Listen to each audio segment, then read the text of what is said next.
All right. Hey, everybody. Thanks so much for tuning in to the WTCF podcast. It's Charlie here hanging out at the house, and I wanted to go ahead and cover the intention from last week. Now, if my computer would work with me to go ahead and pull up my screen, that'd be awesome. But hey, we just keep working forward. So, what I want to go ahead and talk about is the intention from last week about being happy. So, being happy is not the freedom of issue and flaw, it means we're working on it nonetheless. So basically saying as we go through life, it doesn't mean that we're going to be perfect. It doesn't mean it's going to review the flaws and the issues. Like I joke about it all the time that I have a toe that's crooked. And if I'm, live my whole life thinking, I'm weird and I shouldn't be accepted because I have a weird foot, I'm probably never ever going to be happy about it. But if I looked at it and just said, it's not a really big deal, it doesn't hinder my ability to walk or to play sports or do anything else. So who really cares? So I can go ahead and still be happy and still recognize that I have a flaw or still recognize that there's some other issues in my life that might not have been addressed fully yet. The main reason I wanted to focus in on this topic is because I started thinking about the destinations over the journey. And if I put my focus into, I'll finally be happy if, I'll finally be happy, you fill in the blank. I'll finally be happy if I get the promotion. I'll finally be happy if I lose the weight. I'll finally be happy if this event happens. I'll finally be happy if I buy this thing that I've wanted. I'll finally, then and only then I'll be happy. And more often than not, we find ourselves in that predicament where we'll get to it. We'll actually achieve the thing that we set out to do. And it turns out it doesn't fulfill us at all. It's just another thing that doesn't help us feel happy. It's just an empty promise to ourselves.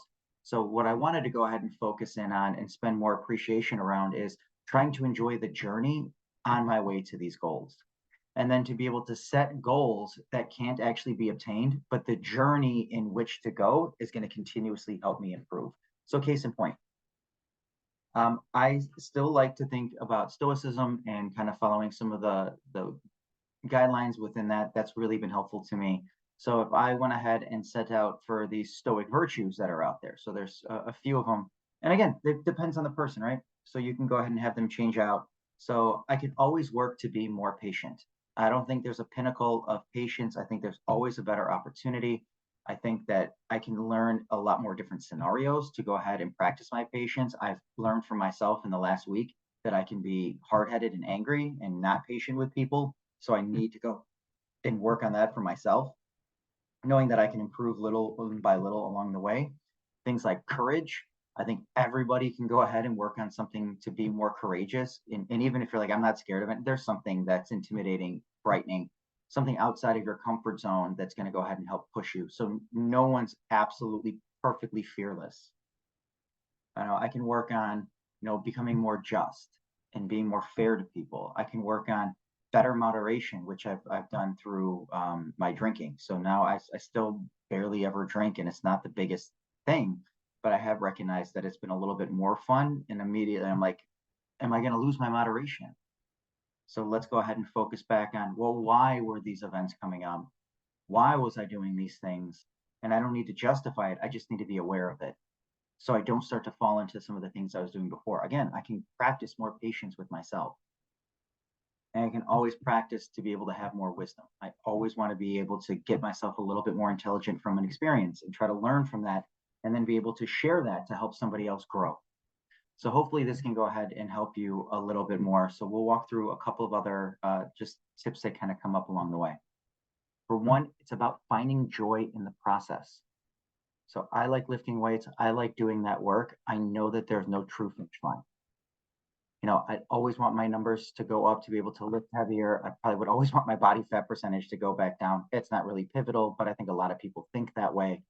I really just want to be able to be healthy and move around for as long as I can and enjoy the journey. And that's literally the approach I want to take. I want to be able to last, to last as long as I possibly can without a bunch of other assistance and live the life that I see fit for myself to move around and do the things that I want to go ahead and do them very strong. So I don't think there's ever an end time to it. I don't think there's ever a time in my life where I want to be able to sit down on the toilet and not be able to get back up. I always want to be able to get back up. So I always have to be working because my body at some point is going to start to regress. but I can start to find joy in the process and learning all of those things along the way to get stronger and ensure that I can keep myself going as long as I can. So, one, it's appreciate the small victories. So, over at the studio, there's these little tiny change plates, and I refer to them as the heaviest weights in the gym, and they go down to a quarter of a pound. And honestly, they are going to be the heaviest weights in the gym because when you're stuck at a weight and you're unable to get any further, you can put a quarter pound onto the bar and be able to get a little bit further just to prove to yourself that you've improved.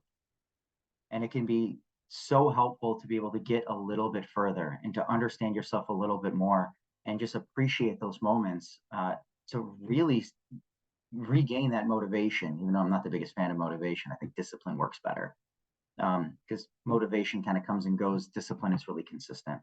So if we appreciate these small victories, like we're going to continue to keep moving towards them, and then from that we can start to cultivate a mind state that is really going to be focused in on all the stuff that's going on around you.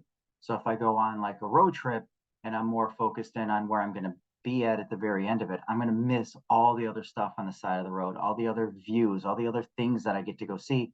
I miss out on all those. Or like in that movie Click with Adam Sandler, where it's a good concept, but he has it flipped around. I would take all of that stuff and I would skip every moment of work that I had to. The regular office job. I would skip all that. Just let me be rudimentary, right down the middle of the road, nothing special, nothing fancy, and then let me pick right back up after that. So again, so I can go ahead and appreciate the other parts of my life. But in the same token, the stuff that I am learning while I'm at work, the relationships that I'm building within there are also still important. So I need to be cognizant and aware and have a mind that says, all right, I need to continue to keep growing because this is what I'm choosing for myself. And to make sure that I stay mindful, which is the next point. And like in yoga, especially when I was working over at the other yoga studio, one of the intentions that came up all the time was to be present, and I absolutely hated it because I'm like, I'm already here, but I didn't allow my mind to get into the same spot as the rest of my body. So to really pay attention to all the things that are going on around me, and sometimes it's just noticing how much other life is kind of happening around you, completely independent of yourself, and kind of realize the things that I'm really concerned about aren't really that big of a deal. And I can still continue to work on things that are really important and let go of things that aren't really important to me. And if I continue to do that, I can start to find gratitude in those moments that I start to find my victories, where it's going to be a really nice day for myself. I might have a couple failures, a couple wins, and I can look at it and be like, I learned X, I learned Y from my failures. And on the good things, I'm really excited these other events happen because it's bringing me a little bit closer to the person I'm destined to be. One day I'll become the person I set out to be, but I need to go ahead and do it on a constant basis and continue to work towards it and make sure that I get a good understanding of what I want to become. The last thing I want to go ahead and cover in this one is just understanding the metrics of success. So if I went ahead and told you, hey, I want $1 million and then I'll finally be happy, I might never have $1 million. I think most of us will get to that spot where we don't have $1 million, unless like the world gets kind of weird and maybe some people get some money, or just money just gets so crazy that it's like $50 trillion to do stuff and $1 million is nothing by the time I get super old. Maybe I'll have $1 million by then. But like, I don't have to sit there and try to hold myself accountable to a goal like that, thinking I'll finally be happy. Oh, if I had the money, I'd finally be happy. That's not doing anything. It's a means to an end. It's just another thing that's there to help you do the next step.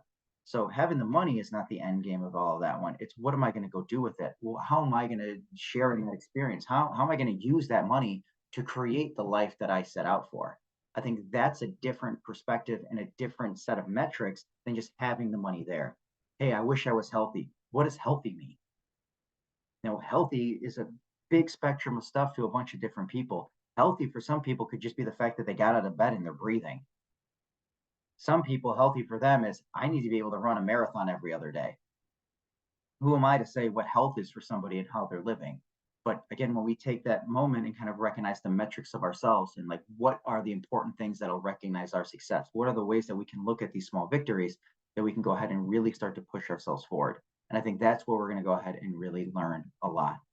So as we go through our day, go through our weeks, our months, our years, and you start to have these days where you might feel, rather bothered or upset, or maybe you're kind of recognizing that you're angry about some stuff. It might just be important to give yourself that moment and just think being happy is not the freedom of flaw an issue. It just means we're working on things nonetheless. And it can be really powerful that even in the face of all of that stuff, that you still set out to be a good person that you expect of yourself. So hopefully this helps you. And on that note, good luck.